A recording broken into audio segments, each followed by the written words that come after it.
I could stare like watching stars. I could walk you by an hotel without a thought. You'll be mine, would you Are you mind blue? if I took you You're and blue tonight? Know you're all that I want this life. I imagine you feeling low on a burning moon when skies been blue. I think I'll picture us shining lights.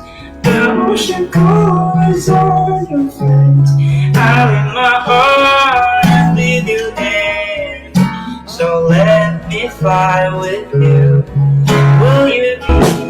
I imagine you fell in love on the burning moonlight skies.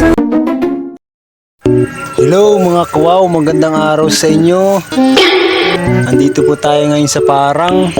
Ayan, kasama ko po yung aking dalawang alagang kambing. Ayan, may bago tayong alaga, dalawa. At ito po yung kambing. Kabibili lang po nito, medyo mailap-ilap pa.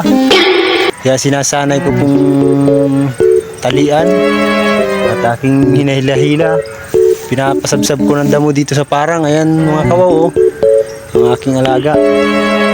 Sana maging maamo ito.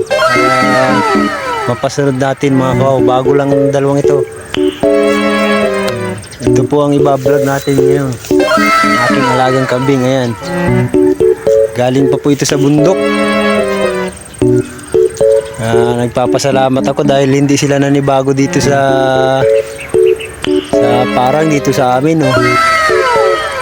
Kumakain sila ng mga damo dito. Nung unang dating po ay halos ayaw kumain. Pero ngayon po ay salamat naman at matakaw na kumain. Medyo mailap pa lang po, ayaw magpalapit. Yung lalaki maamo. Swerte natin dahil sabi nung binila natin, buntis daw yung babae. Yung babae kambing ng mga kawaw. Sana maparami natin ito. Samahan niyo ako sa pag-aalaga ng aking kambing mga kawaw. Ito ang aalagaan natin ngayon. Sana maparami. Maparami natin. Maamo yung lalaki, yung babae medyo malap. Ang ganda pa naman ng damo dito sa Parang, oh. Green na green. Kaya ang sarap mag-alaga ng hayop dito. Ayan mga kawaw, ang ating kambing. Ito si Buddy, ito yung lalaki mga kawaw. Yung kambing nating lalaki, si Buddy. Yung babae naman, wala pa tayong pangalan doon dahil medyo masigit pa. Mailap. Ayaw magpalapit. Ayan.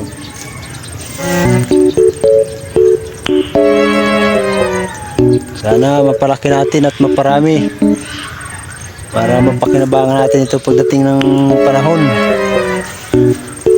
Tulungan niyo ako sa pagpapalaki ng aking kambing. Yan mga kawaw, ang aking kambing.